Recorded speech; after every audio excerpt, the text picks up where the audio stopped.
200 years ago, the protagonist Ripley sacrificed herself along with the unhatched alien queen, seemingly eradicating the aliens from the universe. However, humanity never ceased its search until one day, they discovered a pool of blood containing DNA from both Ripley and the alien queen. After numerous experiments, people finally cloned Ripley, who carried the alien queen. Due to the fusion of human DNA, the alien queen acquired a new ability, viviparity, meaning the aliens could bypass the facehugger stage and directly birth fully developed forms. Faced with an even more perfect alien queen, where does humanity's hope lie? A series of critical decision-making errors led to the effective dissolution of the Weyland-Yutani Corporation, replaced by United Military Systems, a biotech company under Walmart, which acquired 60% of Weyland-Yutani's shares and its core divisions, becoming the new tech leader. In space, a spaceship from United Military Systems heads towards its destination, a large military medical laboratory. The ship carries 42 soldiers and 7 scientists, who, using the blood samples collected by Weyland-Yutani, successfully clone Ripley, including the alien queen inside her. Once the specimen was formed, Ryan couldn't wait to extract the alien queen from Ripley. Ryan is the chief scientist at United Military Systems and the proponent of the cloning project. The scene shifts, and Ripley wakes from her coma. Her incision is sutured, and a number 8 is etched on her arm, indicating she is the 8th test subject, presumably after the failure of the previous 7. From the company's perspective, Ripley 8 is merely a host, and after birthing the alien queen, she would be useless. However, her awakening surprises the scientists as she retains some of her previous memories and possesses incredible strength. Experts explain that Ripley 8 has fused human and alien DNA, possibly a result of the genetic interplay. This unique test subject draws intense interest, prompting the decision to keep her. Days later, the alien queen nears its full form, ready to lay eggs at any moment. That day, a smuggling ship called the Betty arrives at the United Military Systems mothership, with its 6 experienced mercenary crew members who work for money. The captain, Elgin, approaches the United Military Systems commander. The commander had ordered some goods from them, though for unknown purposes, as normally, such medical labs wouldn't operate outside controlled areas. The commander warns him to mind his own business. For the next 2 days, they are free to rest but must avoid the restricted areas. The mercenaries deliver the goods to the lab, which turns out to be several adult men intended as hosts for alien incubation. When the staff receive the goods, they immediately place them with the alien eggs, and within hours, the aliens reach their full form. Among the mercenaries is a woman named Call, who has different motives from the others. Upon hearing Ripley's name, she sneaks into Ripley's cell, intending to kill her with a dagger, aiming to prevent United Military Systems from gaining the alien. However, seeing the incision on Ripley's chest, she realizes the alien queen has already been extracted. She begs Ripley to join her in stopping the company's conspiracy. Ripley doesn't respond but stabs her own palm with the dagger. Her blood instantly corrodes the dagger. Technically, Ripley is not human but an experimental subject fused with alien DNA, and it's unclear whose side she's on.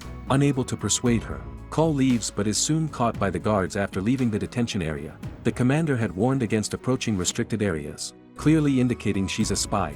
The guards gather all the mercenaries, intending to eliminate them as terrorists, but they underestimate the mercenaries' combat abilities. After a skirmish, all the guards are killed. Amidst the chaos, the caged aliens decide to kill one of their own and use its blood to corrode the floor, escaping their cages shortly after. The staff, seeing this, urgently sound the alarm, but the aliens invade so swiftly that despite immediate evacuation, over half the people die from their fangs and claws. Now, only Ripley, Ryan, and 6 mercenaries remain. Call informs her teammates about the horrors of the alien, but without proof, they can't comprehend the creature's danger. During evacuation, Elgin stumbles upon a weapon left by a fleeing crew member, covered in slime, indicating an alien's presence, which he fails to realize. As he picks up the weapon, an alien suddenly attacks him from below. The rest rush over upon hearing the noise but arrive too late. Elgin is already dead. Before they can react, an alien appears, blocking their escape with an iron door, trapping them. At this moment, Elgin's body moves slightly. The alien, thinking he's not dead, examines him closely, but just then, a gun emerges from the body and kills it. The rescuer is Ripley, who ultimately decides to stand with humanity. Having witnessed the alien's terror, the group panics. They question Ryan on how many aliens have been hatched. He answers 12, a number enough to annihilate them several times over. They must unite to survive. Their goal is the Betty, parked at the stern, but reaching it involves crossing the entire ship, fraught with danger. As they make their way, Ripley stumbles upon a lab marked 1 to 7. As subject number 8, she knows what's inside. Opening the door, she finds jars containing 6 deformed failures and, shockingly, the still-living subject 7, connected to life support and in great pain, unable to bear it. Ripley, sharing their genetic code, takes a flamethrower and ends her suffering. Then, they find a room with several male bodies. The mercenaries' delivered goods, now burst open by the aliens. In a corner, they discover a man with glasses, the group's survivor. Ripley, with her alien-fused genes, senses an alien inside him, knowing his chest will burst eventually. Although they consider abandoning him, they decide to save him, given the available technology to separate the alien, potentially sparing his life. They quickly reach the cooling tower, which leads to the ship's top and an elevator directly to the Betty. However, the cooling slot's water valve has been opened, flooding the passageway. They must swim through, a manageable 30 meters for the group. Under time pressure, they dive in, navigating the eerily quiet waters, alert to their surroundings. Suddenly, a man with a scar spots 2 aliens approaching. He kills one with his weapon, but the other gets close. Their first instinct is to flee, yet the last member is captured by the alien. The rest escape to the exit, only to find another dilemma. The alien has built a nest around the exit, filled with eggs. Trapped between being parasitized by facehuggers or killed by aliens, a team member spots a reflective panel above the exit and fires 2 shells. Reflecting off the panel, the shells explode on the alien eggs, incinerating the facehuggers, allowing their escape from the water. The exit is high up, and they must climb quickly. Ryan is the first to reach, but the iron door's switch is locked, needing a weapon to open. Call, without hesitation, hands him a pistol, but Ryan turns the gun on her, shooting her in the abdomen. Knowing they'd kill him eventually, he seizes this chance to escape the mercenaries. Call falls into the water, and Ryan escapes through the door. The situation worsens for the remaining group, blocked by the sealed exit with the alien closing in. Fortunately, a lucky shot from the man with the scar kills the alien, though its claw remains clutched to a teammate's foot. To avoid dragging the group down, he jumps into the water with the dead alien. Before they can recover, the door's alarm sounds, indicating someone is trying to open it. They arm themselves, but to their surprise, it's Call who opens the door. They realize she's not human but a second-generation synthetic made by robots, previously hacking into United military systems and uncovering many military secrets, including about Ripley and the alien. Designed to protect humans, she initially entered Ripley's cell to kill her, preventing the alien's birth. Despite the challenges, they're a step closer to their goal. However, they soon face a new problem. The ship will reach Earth in just over an hour, and if it lands, the aliens will be unstoppable.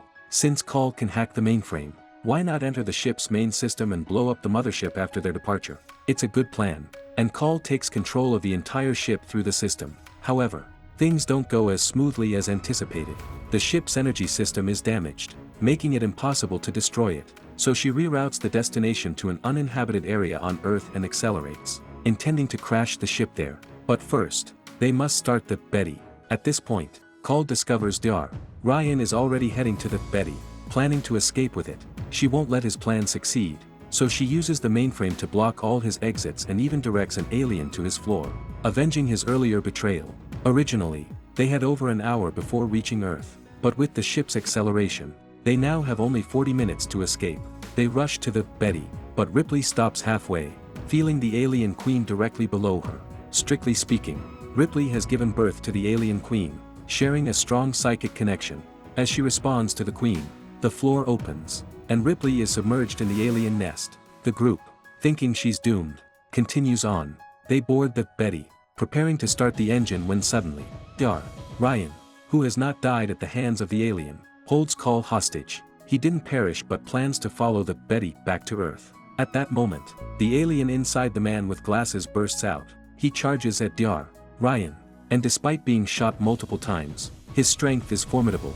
As the alien bursts through his body, the group shoots both to death. The scene shifts, and Ripley awakes in a filthy nest, suspended with several survivors in alien tissue.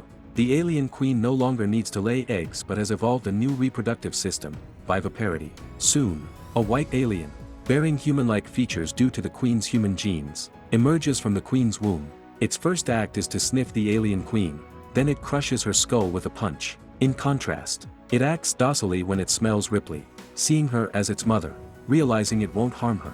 Ripley quickly escapes the nest. Meanwhile, the mercenaries have started with Betty, and Call, spotting the fleeing Ripley on camera, opens the hatch to let her in.